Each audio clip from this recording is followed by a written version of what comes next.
Buenas tardes, doctor. Buenas tardes, doctor. ¿Cómo está? Buenas tardes, doctor. ¿Cómo está? ¿Todo Buenas bien? tardes, doctor. Estamos grabando la sesión para comenzar.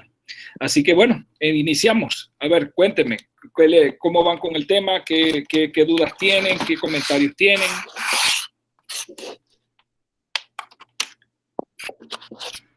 Doctor, Ajá. Dígame, Luis. era en la parte de la prueba del torniquete positiva Sí, ajá. y la aparición de petequias, no me quedó tan claro el concepto. Ajá, ok. Quería saber si podía hablar un poco más sobre eso.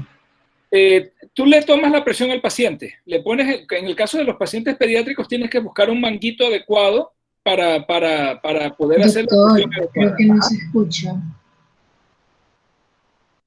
Ok, Pili, pero ¿sí se escucha? Sí se sí, escucha, Pili. Creo No que sé si sea eres tú. yo, no sé. No sé si los demás lo escuchan. Sí se escucha, Pili. Sí se escucha. sí, yo tengo el micrófono encendido. Revise vamos a ponerle por acá en el chat que revise el audio.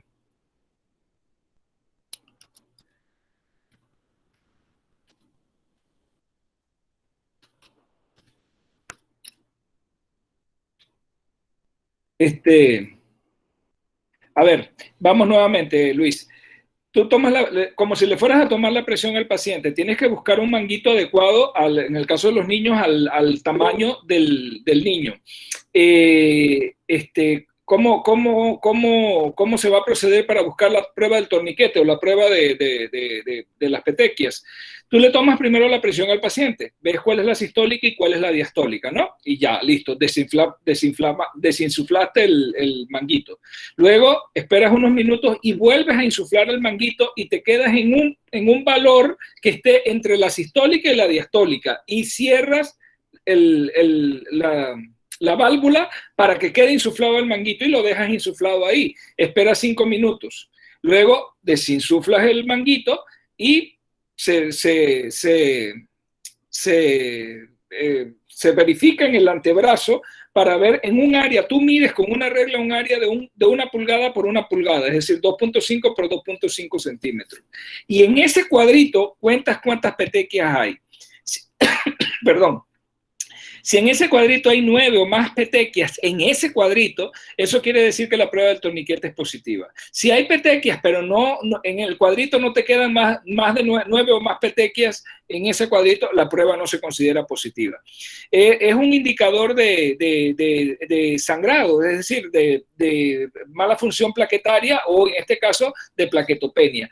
Y es bastante acertado. Si uno encuentra un signo de torniquete positivo en un paciente con dengue y está en la fase crítica, uno debe ya ir pensando en que este paciente tiene signos de alarma. Es un paciente con signos de alarma. No sé si te quedó claro, Luis. Sí, doctor, muchas gracias. Ajá. La presencia de petequias espontáneas y equimosis también es importante porque te indica que hay problemas de sangrado, ¿no? Entonces eso es otro signo a tomar en cuenta y que uno lo puede tomar como un signo de que el paciente tiene algún signo de alarma, ¿no? Algunos signos de alarma. Al igual que la epistaxis, el sangrado de mucosas. Esos son signos a tomar en cuenta, sobre todo en la etapa crítica. Ya después del 4º o 5º día uno comienza a fijarse en esas cosas, a buscar esos signos de alarma. Ahí es donde el paciente puede realmente ponerse crítico.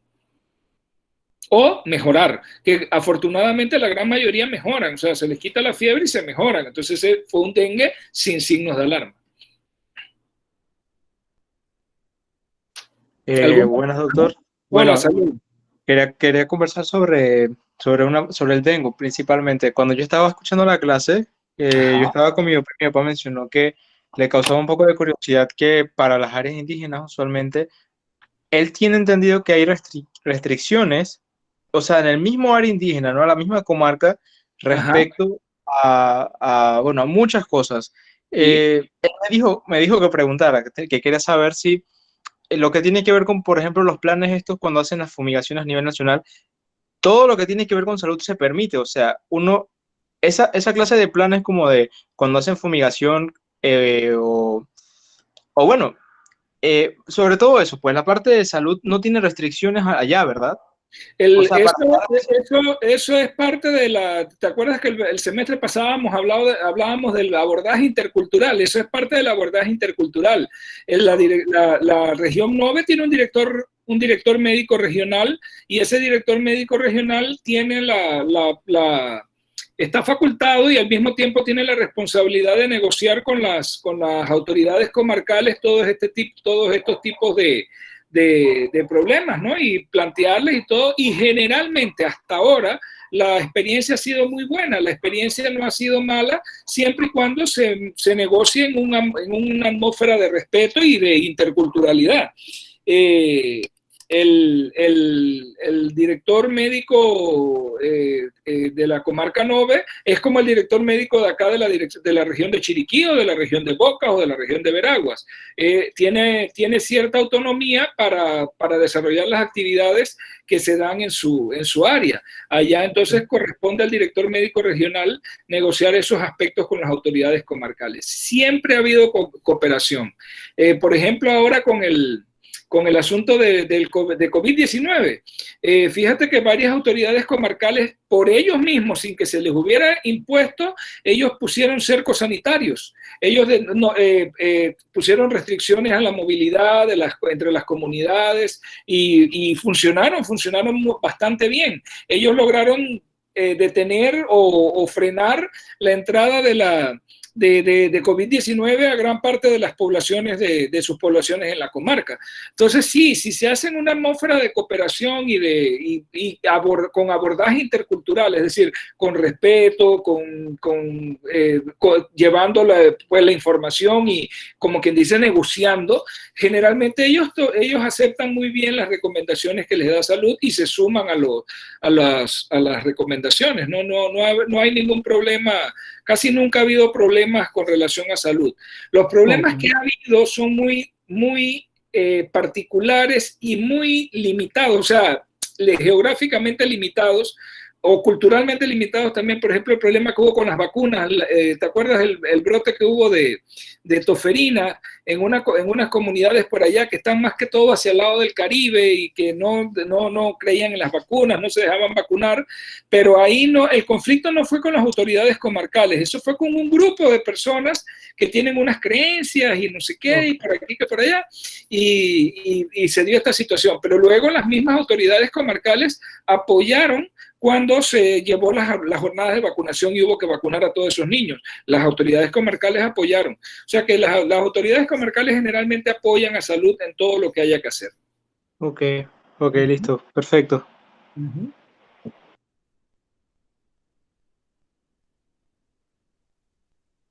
Allá con eso de las autoridades comarcales, sobre todo hay que trabajar es lo de malaria. Ellos están muy conscientes de la necesidad de hacer los controles allá en malaria. A ver, Malcolm, dígame.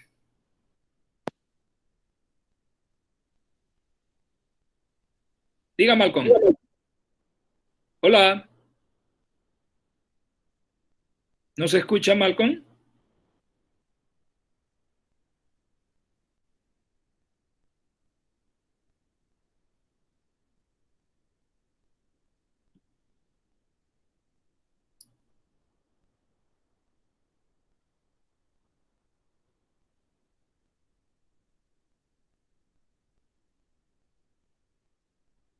Ajá, ok. Buenas tardes, doctor. No sé Hola, si mientras... Ajá, yo le quería hacer una consulta respecto a lo que es las pruebas diagnósticas. Usted nos menciona en el video de que ellas tienen una viabilidad como de 48 horas y que suelen ser problemáticas cuando los focos son alejados, hablando de lo que es la malaria. Ok, entonces, te explico qué es lo de las 48 horas. Es una norma. La norma nacional dice que una vez tomada la muestra, el resultado debe estar antes de las 48 horas. No es que la prueba vaya a fallar ni nada, sino que por motivo de tomar medidas epidemiológicas, el resultado se debe conocer antes de las 48 horas. Pero lamentablemente, como la malaria se está viendo en lugares muy alejados, muchas veces demora más de 48 horas en llegar al laboratorio donde está el tecnólogo que hace la prueba. Esa es la razón, que hace la prueba en gota gruesa y frotis, que es el gol estándar, ¿no? Ahí es donde está ¿cómo te digo? El paso difícil o limitante para poder hacer el diagnóstico rápido. Y que debido a eso, entonces el ministerio introdujo la prueba rápida, entonces. Ok, entiendo. Entonces, con respecto a la prueba rápida, en Sí. específico, ¿qué decisiones nos permiten pues, tomar con la prueba rápida?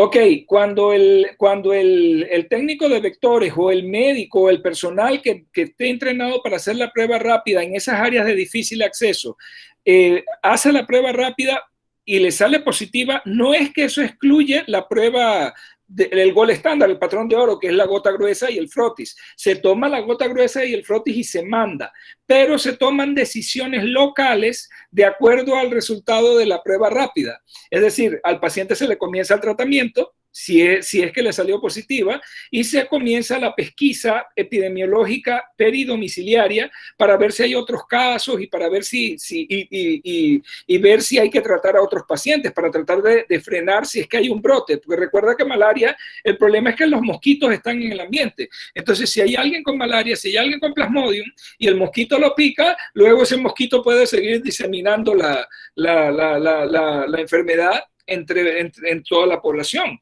De ahí la necesidad de hacer el corte, como se llama el corte epidemiológico, es decir, comenzar a tratar al paciente, darle las recomendaciones al paciente de que tiene que usar mosquitero, de que hay vectores, inmediatamente vaya a hacer una fumigación en el área para tratar de disminuir la población de anófeles, que en este caso son los anófeles, y se hace toda la pesquisa, lo que llaman en epidemiología el perifoco, una perifocal, es decir, el foco es el paciente que estás detectando y todo lo que está alrededor debe ser evaluado para ver si hay otros casos, para ver, y se toman las medidas de precaución y preventivas necesarias, ¿no? Se hace con el resultado de la prueba rápida. Sin embargo, desde el punto de vista estadístico, no pones a ese paciente como positivo hasta tanto no le salga la prueba de la gota gruesa y el frotis. Cuando el tecnólogo determina ya y saca el resultado positivo de que la prueba, que el frotis o la gota gruesa salió positiva por malaria, entonces entra la estadística como un caso de malaria. Pero eso, la ventaja de la prueba rápida es que te permite tomar acciones antes de que te salga el resultado definitivo. Antes había que esperar hasta que viniera el resultado definitivo de acá del tecnólogo y ya yo les puse ahí los lugares donde están los tecnólogos, están a veces muy lejos del área donde se está dando el caso. Entonces, esa era una limitante que la prueba rápida ayuda un poquito desde el punto de vista epidemiológico a subsanar. Ahora, el problema con la prueba rápida fue que no estaba dentro de un plan como tal, sino que el ministerio, para tratar de subsanar la situación, compró, pero no estaba garantizada la compra continua de los reactivos, o sea, del equipo para hacer la prueba rápida. Entonces, de repente se te acaba, de repente tiene que entrar dentro del plan, y eso ha llevado algún tiempo. Y ahora con COVID, las cosas todo se retrasó, pues. Pero eso tiene que entrar como un plan estructurado dentro del plan ese que les compartí, que es el plan de control y erradicación de la malaria. Lo que quiere Panamá, y yo creo que sí se puede hacer si hay cooperación de la población y si de verdad la gente de salud le mete al hombro a esto, lo que se quiere es eliminar la malaria, erradicarla ya del país y que no haya casos de malaria. Ustedes ven cómo después de ese rebrote que hubo, cómo se han ido disminuyendo los casos, y es importante la disminución que se ha dado. Y a la larga lo que queremos es eso. En el caso de ustedes, pues, va a depender mucho de dónde trabajen, pero si se dan cuenta en el mapa que les compartí, cuando les llega un niño con fiebre y no tiene foco, y ese niño es procedente de esas áreas o está trabajando la familia acá, pero ellos son de allá, una de las cosas que uno tiene que meter en el diagnóstico diferencial es malaria y pedir la gota gruesa y el frotis para que se haga el diagnóstico. Entonces es importante que ustedes no lo pierdan de vista para sospecharlo cuando las personas, cuando los niños o los adultos, porque ustedes también van a ver adultos, provengan de esa área. Pensar siempre en una persona con fiebre de esas áreas que dentro del diagnóstico diferencial puede estar malaria. Esa es la clave. Ok, entiendo. Muchas gracias, doctor. Oh, También no, otra consulta. Ajá, Dentro de ese punto, uno aplicaría el tratamiento utilizando las pruebas rápidas en esas áreas sí, así es. solamente. Sí, porque acá, por ejemplo, acá en David, nosotros tuvimos ahí, cuando yo estaba en el Ovaldía, hicimos un par de diagnósticos de malaria ahí en el Ovaldía. El laboratorio nos daba el resultado en cosa de 1 hora y media o 2 horas, o sea que no había ningún retraso, no había por qué adelantarse, sino esperar el resultado y con base en el resultado entonces se iniciaba el tratamiento. El tratamiento de malaria generalmente hay que coordinarlo con epidemiología, es decir, no está en todas partes así, sino que tú coordinas con epidemiología te manda el tratamiento. Es como el de la tuberculosis también. Uno no tiene tratamiento de tuberculosis en las farmacias así para iniciarlo a cualquier paciente. Uno tiene que cuando haces un diagnóstico de tuberculosis, te tienes que comunicar, primero tienes que reportar el caso. Asimismo, malaria, igual que dengue, uno tiene que hacer el reporte de casos, son de notificación obligatoria. Tú notificas el caso y al mismo tiempo que estás notificando el caso, tienes que ponerte de acuerdo con epidemiología para que te manden el tratamiento del paciente, te mandan el paquete completo del tratamiento del paciente para comenzar a dárselo. Lo mismo es con tuberculosis. Cuando tú reportas un caso de tuberculosis, tú tienes que llamar al coordinador regional del programa para que él lo meta en la estadística e inmediatamente coordine para mandarte todo el paquete de tratamiento para ese paciente. Claro que se le da en la instalación, es un TAES, es tratamiento acortado estrictamente supervisado, pero no es que la instalación tiene montones de tratamiento ahí para cuando tú diagnosticas a alguien. Esos tratamientos se coordinan a través de epidemiología. Y epidemiología, una vez que tú le sustentas el diagnóstico y le notificas el diagnóstico, entonces te manda los tratamientos. Pasa con malaria, pasa con tuberculosis, pasa incluso, por ejemplo, para la leishmaniasis, el glucantime. El glucantime te lo provee epidemiología para los casos en donde ya tienes la certificación, tienes la comprobación y entonces se te manda el tratamiento. Son situaciones particulares que tienen que coordinarse a través de epidemiología para dar el tratamiento. Muchas gracias, doctor. ¿Cómo no, Ramón? ¿Alguna otra pregunta? Buenas tardes, doctor. Hola, ahora sí, Malcolm, cuéntame. Sí, mi pregunta va dirigida con respecto a la clasificación del dengue. Ajá. Porque usted mencionaba que la que actualmente se debe utilizar es dengue con signos de alarma, sin signos de alarma y dengue grave.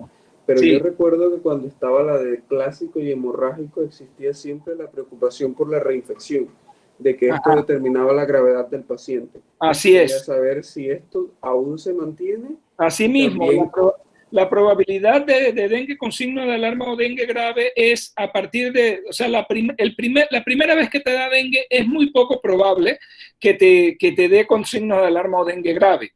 Ahora, hay casos reportados de un supuesto primer dengue y que desarrolla signos de alarma. Pero ¿qué es lo que puede haber ocurrido en ese caso? Que esa persona le dio dengue asintomático la primera vez. Porque recuerden que el espectro clínico puede ir desde infecciones asintomáticas hasta los cuadros de dengue sin signo de alarma, dengue con signo de alarma, dengue grave. Entonces, cuando una persona en el supuesto primer cuadro te desarrolla signos de alarma, lo que puede ocurrir es que realmente no sea la primera vez que estuvo expuesto a dengue. A lo mejor ya tuvo alguna exposición y la primera vez le dio asintomático y luego la segunda vez entonces sí le da síntomas y le da con signos de alarma. Es lo mismo, el riesgo aumenta mientras más infecciones hay. Y tiene que ver también con los serotipos a los que hayas estado expuesto. Lo que pasa es que si se dan cuenta, por el mismo curso clínico del dengue, las manifestaciones de severidad del dengue no tienen mucho que ver con el virus, tienen que ver con nuestra propia respuesta inmunológica. En el momento en que el dengue se vuelve grave, ya no hay virus en la sangre, ya no hay viremia. Entonces, el virus te desencadena la respuesta. pero luego los problemas vienen es a raíz de esa respuesta inmunológica. Una respuesta inmunológica exagerada, y obviamente es más exagerada mientras más contactos previos has tenido tú con el virus. Entonces, el dengue es un poco difícil de entender desde el punto de vista inmunológico porque es muy intrincado, no es tan fácil.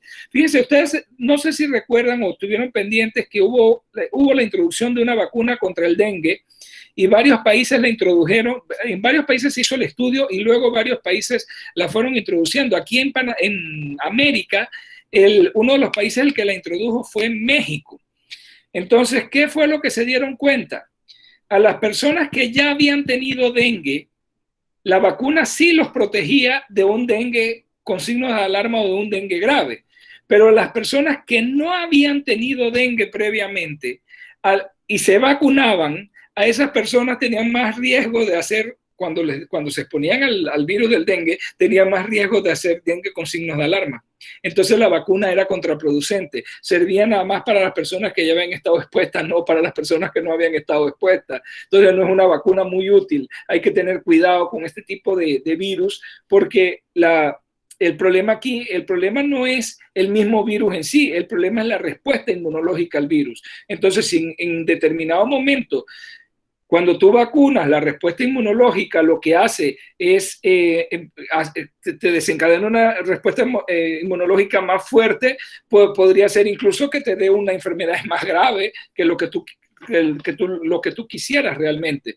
Entonces, por eso es que es tan difícil producir una vacuna para dengue. No ha sido fácil y todavía se está trabajando en eso. Se retiró esa vacuna, era de Sanofi Pasteur, la que se había licenciado, se retiró definitivamente del mercado y siguen las investigaciones para tratar de desarrollar una vacuna contra dengue. No es fácil, por eso que estamos conversando, ¿no? Porque parte de la enfermedad es la propia respuesta inmunológica. Entonces, dengue con signos de alarma es nuestra propia respuesta inmunológica la que lo produce. Sí, yo no he leído así estudios de vacuna de dengue, no, he visto que más las medidas para la prevención en la comunidad están tanto en los creadores del mosquito como estaba viendo que estaban desarrollando unos mosquitos genéticamente modificados para sí, evitar la proliferación y ver si esto contiene... Tratar de eliminar a los mosquitos, exactamente, sí. Mosquitos infértiles, sí. Hay muchos estudios sobre eso. Hay ciertas dudas con respecto a eso de la manipulación genética del mosquito. No se ha tenido buenos resultados. La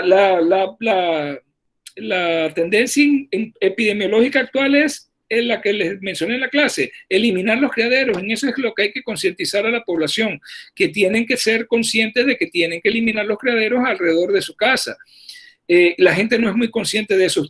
Si ustedes se dan cuenta en las quejas comunitarias y toda la cuestión, la gente siempre está con la cosa de que hay mosquitos en tal lado y hay dengue y el MINSA no viene a fumigar. La fumigación no resuelve nada, lo que resuelve es eliminar los criaderos. La gente no entiende. Por más que se les explique y se les vuelve a explicar, la gente quiere que les anden fumigando. Fumigar no es amigable con el medio ambiente, se usan productos que son bastante negativos para el medio ambiente y encima no logras ningún objetivo porque nada más matas a los mosquitos adultos, pero no hace nada con los criaderos. Los estadios larvarios siguen, la fumigación no les hace nada. Entonces, la clave es eliminar criaderos, eliminar posibles depósitos de agua en donde puedan criarse los mosquitos. Eso es lo único que podemos hacer ahora con dengue. Pero sí, si buscan información ahí, pongan en internet vacuna de dengue, Sanofi Pasteur, se van a dar cuenta, la vacuna estuvo licenciada y aquí en América la introdujo México.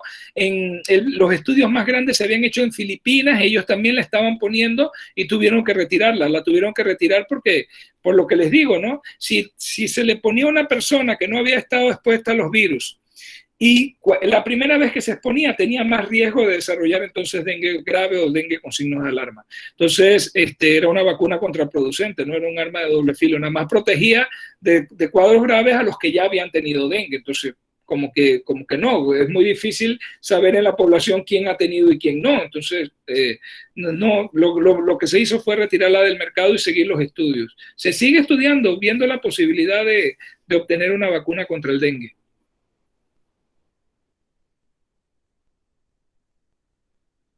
Doctor, y con respecto a la mortalidad del dengue, ¿es baja? Lo pregunto porque generalmente el índice de infestación que tenemos es elevado, entonces lo que a mí me sugiere es como que no preocupa tanto o el manejo ya cada vez se ha ido especializando porque el descuido de la gente sigue prevalente, entonces es como al inicio del COVID, que se lograba contener mejor por el miedo. Como que eso se ha ido perdiendo poco a poco. Exactamente, si ustedes se dan cuenta, en las noticias ayer hubo más de como 826 casos en el país y la gente está alegre en la calle como que aquí no está pasando nada. No, mira, lastimosamente no tiene que ver con el manejo, porque el manejo del dengue, como yo les expuse en la clase, es sintomático. Dengue no tiene manejo específico. Cuando el paciente te desarrolla signos de alarma o dengue grave, tú lo que haces es darle medida de sostén, incluso los dedos, para que no se te muera, rogando que sobreviva esos 48, 72 horas graves y luego comienza a recuperar. Muchos no se recuperan. Si yo te tengo que decir por qué realmente la mortalidad en Panamá es baja, si yo te tuviera que decir por qué razón es que la mortalidad es baja, es porque tenemos suerte. Por esa única razón. Porque nosotros hemos tenido aquí tanta circulación de dengue, como yo les decía en la clase, aquí han circulado los 4 serotipos de dengue. La cantidad de personas que han sido afectadas por el dengue es altísima. O sea que nosotros somos como una olla de presión a punto de reventar. En cualquier momento puede venir una crisis de muchos casos de dengue con signo de alarma y dengue grave. Pero nunca nos ha pasado. Afortunadamente nunca nos ha pasado. Países vecinos han estado en crisis graves de dengue. El Salvador con alta mortalidad, Honduras recientemente, Argentina el año pasado, horrible la cantidad, ni quiere hablar de Brasil. En Paraguay hubo mucha mortalidad por dengue el año pasado, y el año pasado fue en dengue uno de los peores registrado aquí en Latinoamérica. Y en cambio Panamá, pues sí, tuvimos un leve aumento de casos. Chiriquí se mantuvo bien el año pasado. Me preocupa que estoy viendo titulares que dice que han aumentado los casos en Chiriquí. Chiriquí tenía 2 años consecutivos, fueron 3 años, perdón, 2017, 2018 y 2019, que fue la provincia con menos casos de dengue en el país, siendo una provincia grande y con mucha población. Y era la provincia con menos casos de dengue. Se estaba haciendo un buen trabajo, pero bueno, ahora el problema es que como COVID ha absorbido todos los recursos, quizás se ha descuidado un poquito el asunto de la vigilancia de los criaderos y todo eso. Es un trabajo de estar encima de los trabajadores, de los inspectores de control de vectores, porque como les digo, o sea, una vez que tienes dengue ya, desde el punto de vista médico, si ustedes se dan cuenta, todo el tratamiento que describimos es un tratamiento de sostén, rehidratar, vigilar y todo, no hay tratamiento curativo. Entonces, con el dengue la clave es evitarlo, es controlar el mosquito y controlar la transmisión, es lo único que podemos hacer, no más de eso, no. Y bueno, sí se puede lograr, pero se necesita la cooperación de la población. Si la población no coopera, es por el gusto. Está bien, gracias, doctor. Lo preguntaba así por eso, porque cura como tal no hay, ni tampoco inmunidad, entonces no... Ni tratamiento específico, ni nada. Contra el dengue estamos desarmados totalmente. Por eso es que yo a veces digo, la gente, por falta de conocimiento, ¿no? La gente cuando critica, pero ¿cómo es posible que llevamos ya casi 1 año con COVID y no hay tratamiento? Digo, yo nada más que me quedo pensando, digo, ¿cuánto tiempo llevamos con dengue y tampoco hay tratamiento? El problema con los virus es ese, los virus, ¿cómo trata uno los virus? No hay manera, no es como la bacteria que tú pones un antibiótico y todo, no, acá con los virus es muy difícil.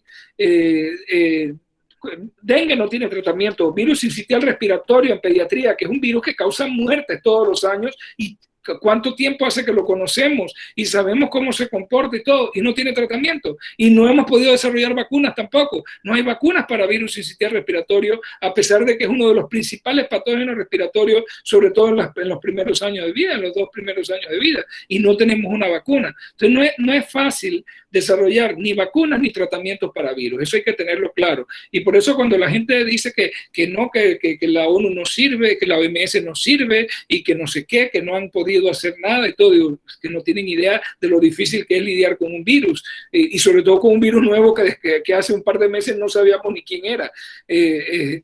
No es fácil, y miren, este viejo conocido, ¿desde cuándo se conoce el dengue? ¿Desde cuándo sabemos sus manifestaciones? ¿Desde cuándo se describieron los virus? Y no hay la posibilidad de una vacuna todavía, y no tenemos tratamiento y todo, o sea que con los virus no es fácil.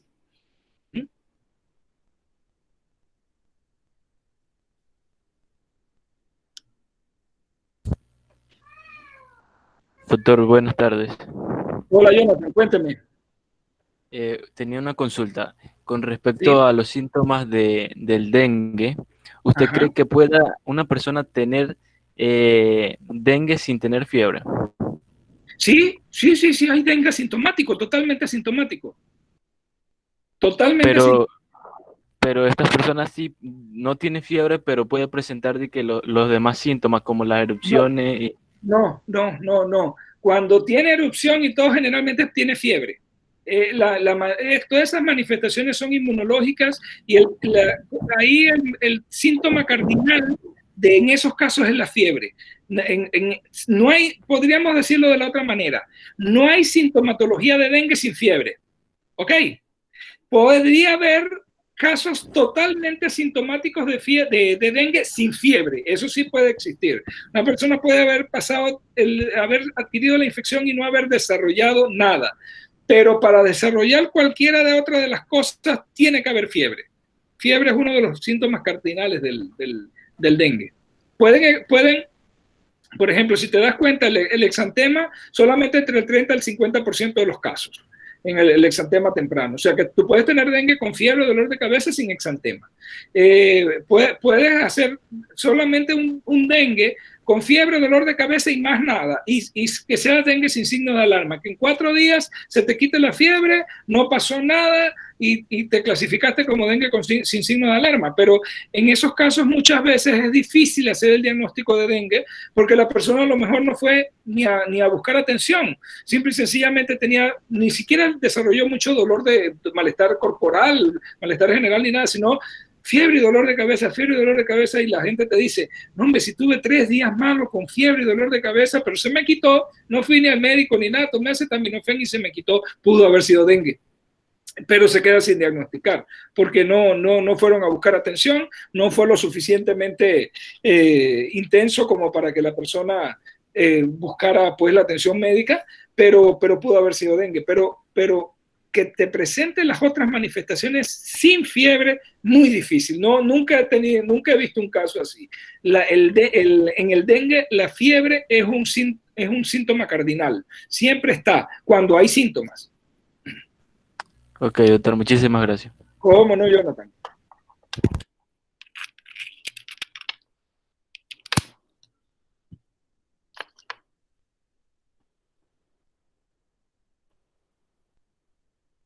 Sarampión, ¿les quedó claro? ¿Por qué es importante la vigilancia epidemiológica? ¿Por qué tenemos que estar pendientes de la cobertura de vacunación? Ya gracias a Dios no hay, pero hay que estar pendiente, no podemos bajar la guardia de sarampión. Hay en muchos países todavía.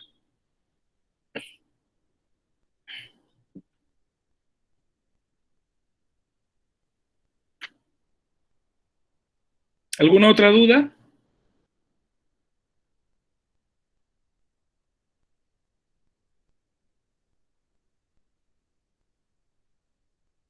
Bueno, entonces tienen una autoevaluación. No va a haber evaluación sumativa esta semana, solamente hagan la autoevaluación para que estén claros en cómo, si lograron aprenderse los datos fundamentales, los aspectos fundamentales de la fiebre en pediatría. Así que Ya la otra semana cambiamos de tema, vamos para problemas de oído. Ajá, dígame, Eliezer. Ahora que mencionó la prueba, hay una pregunta en la que me confundí. Sí, dígame. Era relacionada con el tiempo de la fiebre y la gravedad. Sí, ajá, cuénteme. Es que usted puso que la gravedad no estaba relacionada con el tiempo. No. ¿Por qué? Porque hay ciertas enfermedades que usted mencionó que teníamos que ver la cantidad de días para ver cómo evolucionaba. Una de ellas es el dengue, la otra es Kawasaki. El dengue es sumamente importante el tiempo de fiebre, pero es para la evolución de la enfermedad. No es para determinar si el dengue es grave o no es grave. Es simple y sencillamente para ver en qué tiempo de la enfermedad está, en qué fase de la enfermedad está. En Kawasaki es porque es definitorio. El tiempo define el diagnóstico. Si tiene 5 días o más de fiebre continua, es diagnóstico de Kawasaki. Si no, no es diagnóstico, pero no te habla de gravedad. ¿Me explico? Para ver gravedad tienes que ver los otros aspectos clínicos. El tiempo con fiebre no define si el cuadro es grave o no grave. Te puede ayudar a definir en qué fase está el cuadro o te puede ayudar a definir un diagnóstico, como en el caso de Kawasaki, pero no te define si el cuadro es grave o no es grave. Eso en cuanto a la duración de la fiebre. Eso está en los artículos que les compartí de evaluación de la fiebre, te lo explican clarito, que no te puedes basar para definir gravedad en la duración de la fiebre. En cuanto a la intensidad de la fiebre, ese es otro cuento. Eso depende de la edad. En el menor de 3 meses, cualquier fiebre es grave. Eso lo tiene que tener claro. El menor de 3 meses con fiebre es grave. O sea, no hay manera de poder definir el nivel de gravedad en la atención primaria. Es motivo de referencia inmediata, fiebre sin foco definido en un menor de 3 meses, tiene que referirlo al hospital, al cuarto de urgencia, para que se le hagan estudios a ese niño y allá se van a tomar en cuenta una serie de factores de riesgo y todo para ver si se gana, y sobre todo si es menor de 1 mes, se gana todo el protocolo de sepsis completo, incluyendo la punción lumbar, o si se le hace solamente urocultivo, urinálisis, urocultivo, hemocultivo y un VH, o si le hago nada más el VH y el urinálisis y después defino para ver si le tomo los cultivos. Entonces, todas esas decisiones ya no las tienen que tomar ustedes, se las va a tomar el pediatra que recibe la referencia del niño que ustedes les mandan. El niño menor de 3 meses con fiebre es grave. Ahora, niño entre 3 y 6 meses, o sea, ya 3 meses cumplido, pero menor de 6 meses. Ese, si tiene temperaturas por encima de 39 grados centígrados, es grave. Ahí sí me ayuda a saber que el niño tenga 39 o más de temperatura y tiene entre 3 a 6 meses, ya de salida eso lo debo tomar como un factor de riesgo. Y claro, evaluar cuál es el estado general del niño. Si no le encuentro foco, también lo voy a mandar al hospital para que le hagan los exámenes. Y en el mayor de 6 meses, entonces ya sí, si es mayor, si la temperatura es alta, pero yo tengo que tener otros factores de riesgo, es decir, que el niño esté decaído, que tenga mala perfusión, entonces ya clasifico de otra manera. Eso en cuanto al nivel de temperatura para la fiebre. Ahí sí me ayuda dependiendo de la edad. Pero y te das cuenta que de 6 meses en adelante prácticamente ya no te ayuda, ya depende más que todo es de la evaluación clínica. Eso en la intensidad, o sea, en cuántos grados de temperatura tiene. Pero en cuanto a duración de la fiebre, la duración de la fiebre no te ayuda a definir severidad, o sea, gravedad del cuadro, no. Lo que te ayuda es a definir, por ejemplo, en el caso de dengue, en qué fase estás, o en el caso de Kawasaki, te ayuda a definir el diagnóstico, porque ese es uno de los criterios. Es criterio definitorio. Tienes que tener, para poder pensar en Kawasaki, 5 o más días de fiebre, pero no te dice si es grave o no grave, nada más te dice que te indica el diagnóstico. Listo, gracias, doctor. ¿Cómo no le hace? Doctor, yo también tenía otra pregunta, pero tenía problemas con el micrófono, entonces... Dele. Es también con respecto a si la fiebre también en el sarampión es una manifestación cardinal, o sea, sí. Que si se presenta a un niño que tiene la erupción cutánea característica y está con diarrea y también lo estoy viendo decaído, pero no se presenta fiebre, ¿lo podría abordar esperando a que manifieste la fiebre o no tengo que buscar otras causas? no pienso en sarampión, pero definitivamente si el niño está decaído y ya tiene signos de gravedad, signos de alarma, entonces lo manejo en consecuencia y todo, pero no pienso en sarampión porque no tiene fiebre. Para pensar en sarampión tiene que tener el exantema, la fiebre y o tos, conjuntivitis y coriza. Ok, ahí sí tiene para que sea probable tiene que tener uno de los tres. Si los tienen los tres, ya usted dé por hecho que eso es sarampión, ¿no? Fiebre, exantema, tos, conjuntivitis o coriza. Si tiene eso, usted, este es un caso probable de sarampión y tiene que reportarlo y tomarle las muestras y manejarlo en consecuencia.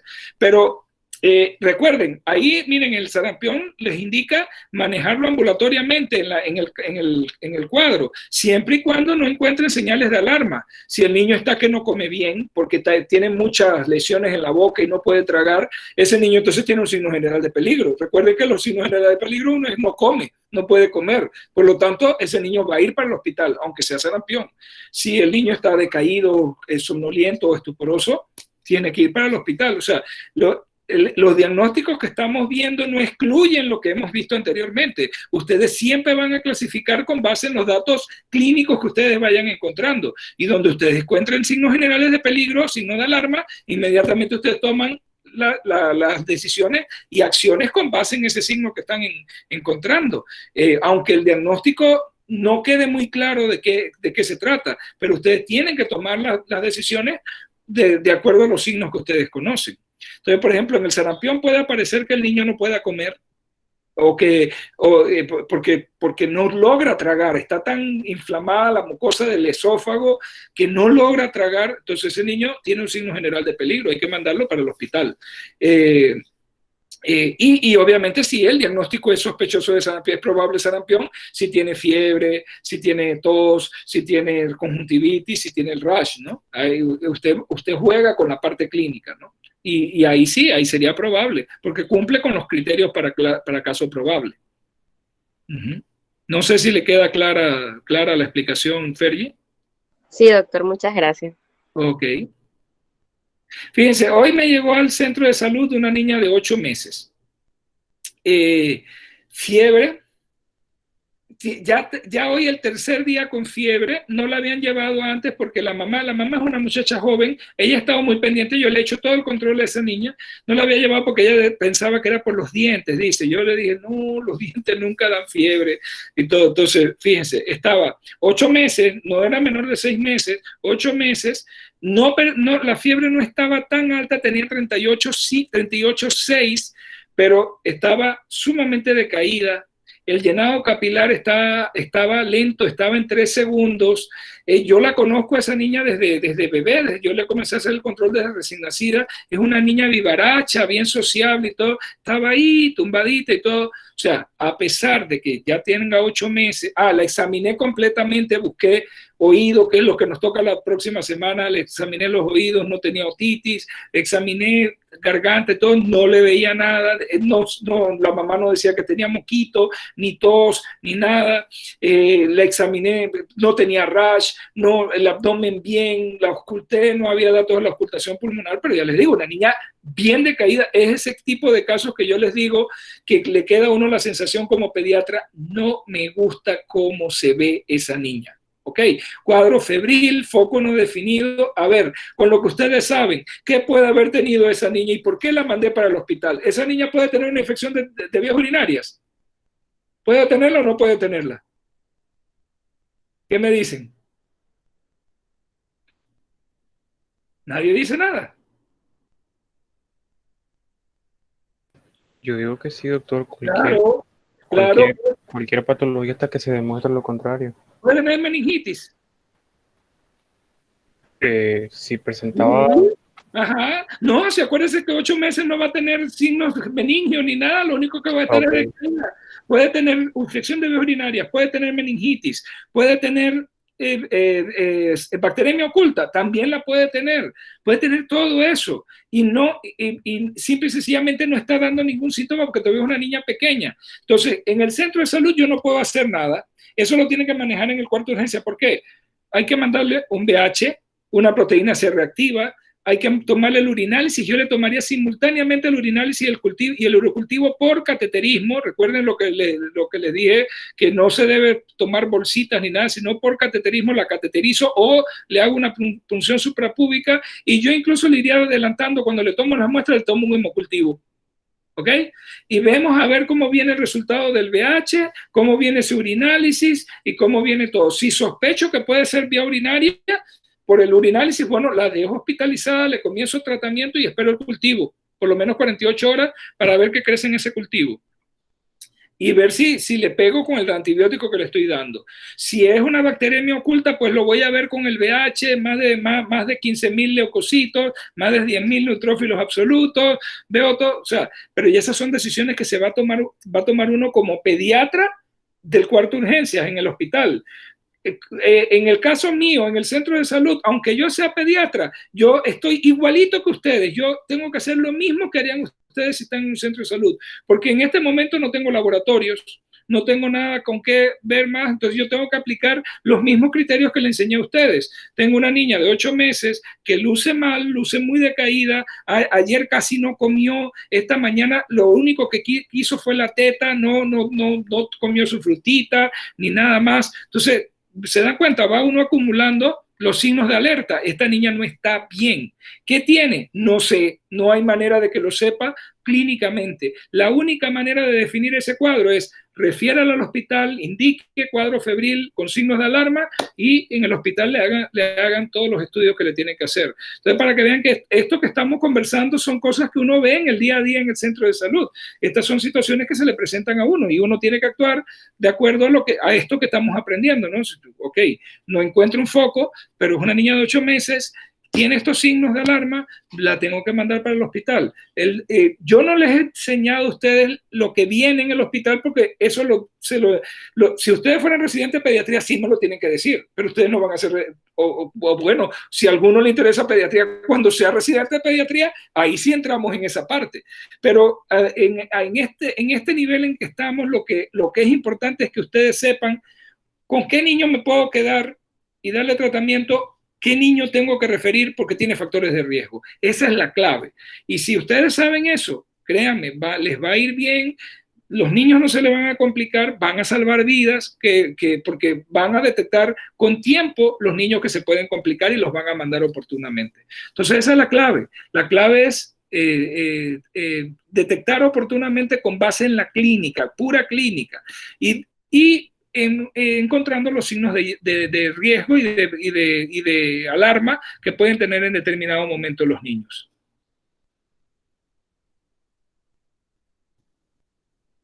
¿Alguna otra duda?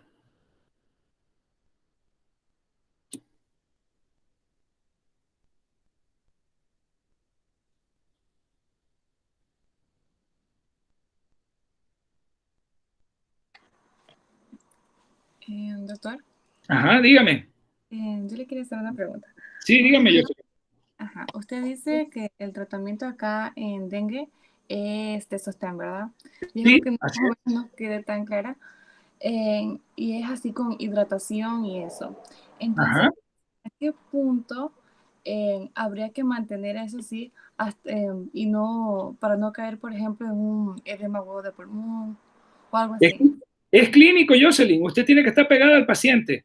Es totalmente clínico. Usted comienza con los líquidos así como se los indiqué en el cuadro, ¿no? Usted comienza, si es nada más dengue con signos de alarma, no tiene shock, usted comienza a 10 cc por kilo, una venoclisis a 10 cc por kilo, pero se la pone no a chorro, sino se la pone en una hora, entre 1 a 2 horas. Si usted se la comenzó a poner en 1 hora, pero usted ve que el niño está con algo de dificultad respiratoria y le parece que puede estar pasando muy rápido los líquidos, bájele la velocidad y se la pasa en 2 horas. Y la siguiente, en vez de ponérsela a 10, póngaselo a 5 a 7. Si todavía, entre 5 y 7, si todavía usted ve que el niño necesita un poquito más, entonces vuelve y le sube. O sea, es dinámico. La enfermedad es dinámica y el manejo es dinámico. Yo no puedo decirle exactamente cuándo el niño se le puede encharcar y cuándo no. Eso lo tiene que notar usted en el momento en que usted está manejando al paciente. Y no solamente a los niños, con los adultos es igualito. Este es un manejo totalmente dinámico. Fíjense, cuando hay estas crisis así, y miren que la guía lo dice, los pacientes con signos de alarma se pueden manejar en la atención primaria en unidades de dengue. Eso es cuando hay crisis. Ustedes se imaginan que es para el personal de un centro de salud, que son pocos médicos y todo, tener que vigilar a 10 o 12 personas en una unidad de dengue que a lo mejor lo tienen que poner en una escuela, en un salón de escuela, en un gimnasio, con catres y toda esta cuestión, y estar pendiente ahí de si el paciente está orinando, si no está orinando, con las enfermeras del centro de salud, como lo que usted dice, me estoy pasando el líquido, se me está encharcando, o me estoy quedando corto. O sea que a esos pacientes uno se les tiene que pegar, estar ahí, estar pendiente. Las primeras 4 a 6 horas uno tiene que vigilar a esos pacientes y evaluarlos cada hora. Es decir, pegado del paciente. Y ahí es donde usted se da cuenta de eso que a usted le preocupa. ¿Y qué pasa si me estoy pasando? Bueno, usted oculte al paciente y si usted le siente que está con estertores, le aumentó la frecuencia respiratoria, bájele un poquito la mano, me estoy pasando, me le estoy poniendo demasiado líquido. Si lo ve que todavía se ve seco, no está orinando y todo, ok, se lo subo. Me hizo signos de choque, le pongo inmediatamente las cargas de solución salina o de lactato y le estabilizo, lo saco del shock, pero ya sé, me hizo shock, ya es grave, lo tengo que mandar para el hospital, no me puedo quedar aquí. O si estoy en el hospital, lo tengo que bajar intensivo, porque ya está grave, ya no es nada más dengue con signo de alarma, ya me hizo shock, el shock es un signo de gravedad, está grave, lo tengo que mandar intensivo. Entonces, la enfermedad dengue es una enfermedad dinámica y por lo tanto el manejo del dengue es un manejo dinámico. Uno tiene que jugar con los líquidos, con todas las demás cosas. Mira que yo les decía que eso era más para el paciente en intensivo, pero para que ustedes tengan idea nada más. Por ejemplo, el paciente le estoy poniendo líquido, pero se le bajó muy rápido el hematocrito y el paciente no se ve mejor. Inmediatamente que tengo que sospechar, está sangrando. No estoy viendo el sangrando todavía, pero por ahí va a venir una melena o a lo mejor una rectorragia. Está sangrando, a lo mejor está sangrando gastrointestinal, de algún lado está sangrando. Así que apenas me doy cuenta de eso, voy tomándole un cruce, voy mandando, o si ya lo tengo cruzado, voy mandando a pedir sangre o glóbulos rojos empacados del banco de sangre porque lo voy a transfundir. O sea, es totalmente dinámico, no hay un patrón estándar que usted lo va a seguir con todos los pacientes.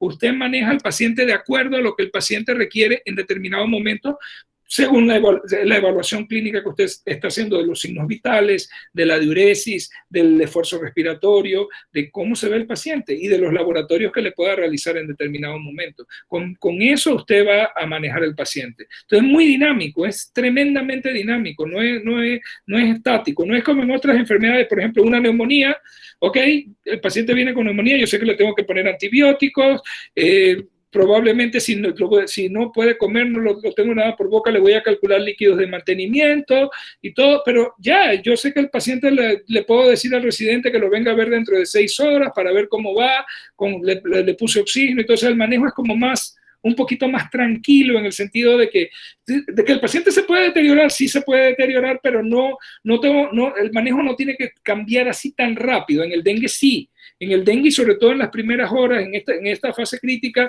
yo tengo que estar pegado del paciente porque el manejo cambia constantemente de acuerdo a cómo cambien las condiciones del paciente. No es fácil, eso requiere mucha clínica de parte de uno, mucha evaluación clínica y estar pendiente de todos los cambios y actuar en consecuencia con los cambios que usted está observando. Es difícil, Jocelyn, no es fácil. Cuando tenga la experiencia, por eso es que le facilité el tríptico, porque eso lo debe tener uno en la bata, todo, tenerlo disponible, porque uno a veces cuando está manejando el paciente uno tiene que revisar, mejor le voy a cambiar a esto, voy a hacer lo otro y todo, porque el paciente no me está yendo bien, el manejo es dinámico, uno lo cambia a medida que va cambiando el paciente. No sé si con eso le contesto, Jocelyn. Sí, doctor, gracias.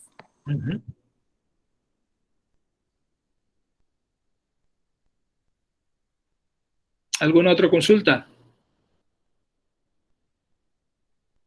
Recuerden que lo más importante para ustedes es que estén sensibilizados a diagnosticar estos cuadros, hacer el diagnóstico sindrómico, o sea, encontrar los factores que lo hacen pensar a uno en el diagnóstico y saber cómo actuar ante esos factores. Un dato que no se les puede olvidar, lo de las pruebas de dengue. ¿Cuándo mando la prueba de antígeno? ¿Cuándo mando la prueba de anticuerpos? Porque si uno se equivoca en eso, no hace el diagnóstico oportunamente, porque si manda una prueba de anticuerpos a una persona que tiene 2 días nada más con fiebre, le va a salir negativo y no quiere decir que no sea dengue. Lo mismo si manda la prueba de antígeno después del 4.º día, que no va a pasar nada. Entonces, siempre tener presente cómo se mandan las pruebas, qué pruebas se manda y cuándo debo sospechar el diagnóstico, ¿no?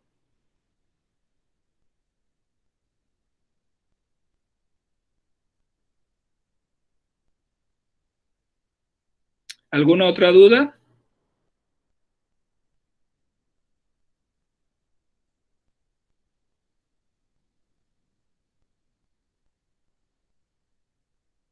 ¿Cómo vamos hasta ahora? ¿Cómo sienten que van en el semestre? ¿Cómo va porque a mí me interesa sobre todo saber que ustedes están aprendiendo, que están aprovechando el material que estamos tratando, porque es muy difícil, como no nos estamos encontrando presencialmente, necesito como el feedback de ustedes de cómo anda la cosa, cómo vamos bien, ¿no? ¿Hay dificultad o cómo va este asunto?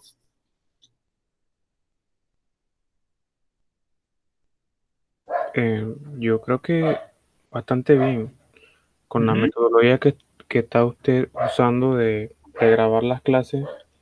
Eso facilita mucho que cuando yo tenga tiempo yo pueda revisarla con calma. Exacto, para que ustedes manejen su tiempo. Claro que sí, si esa es la idea. Y eso ayuda bastante. Ok, perfecto.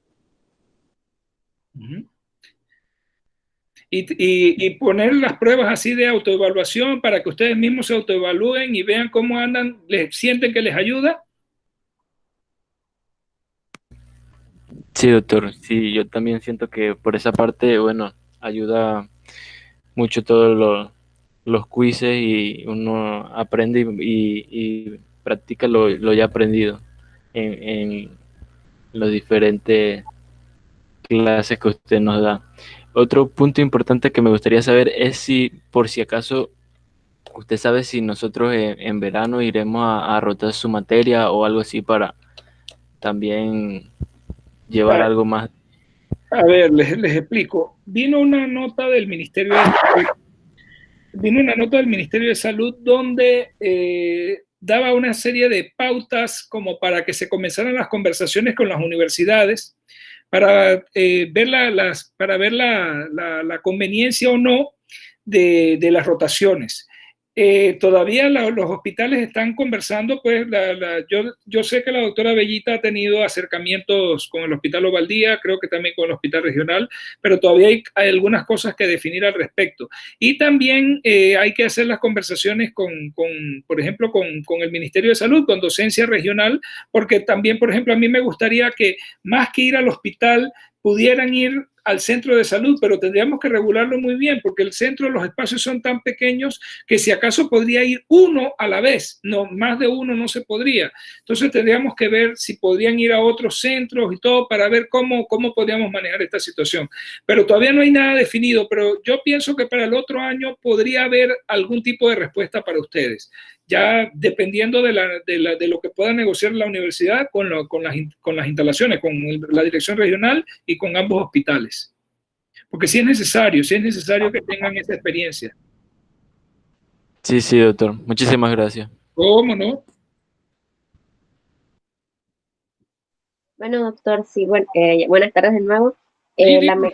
La mecánica que usted está llevando de verdad que es satisfactoria para los estudiantes y también viéndolo por el punto de que las clases al ser grabadas y usted subirlas, quedan ahí en caso tal de que uno se le vaya la luz o tenga problemas con el internet y ya uno las puede ver después en el tiempo que uno tiene establecido.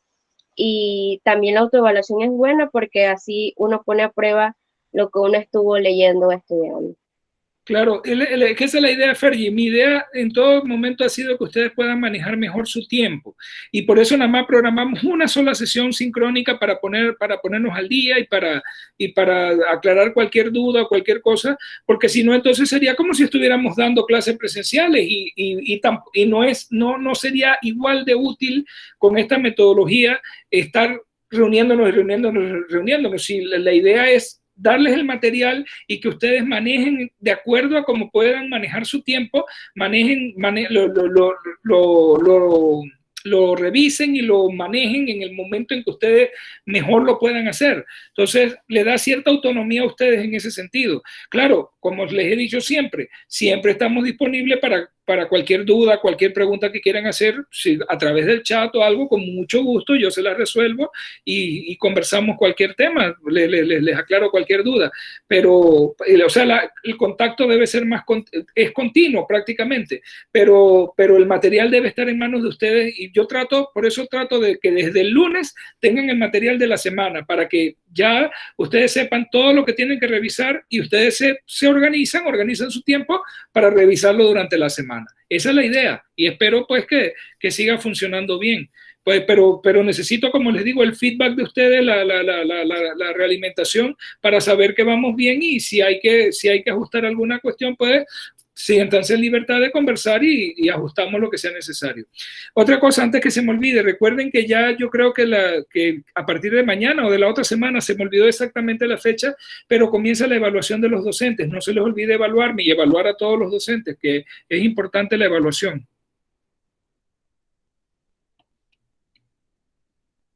Ok, si no hay ninguna otra pregunta, quedamos así. Y la otra semana el tema que nos corresponde es el tema de problemas de oído, que es un tema relativamente sencillo, pero que tiene sus cositas ahí que tienen que revisar con cuidado. Así que el lunes van a tener ese tema entonces en la plataforma. Entonces, bueno, que pasen buen fin de semana y nos vemos entonces la otra semana. Hasta luego.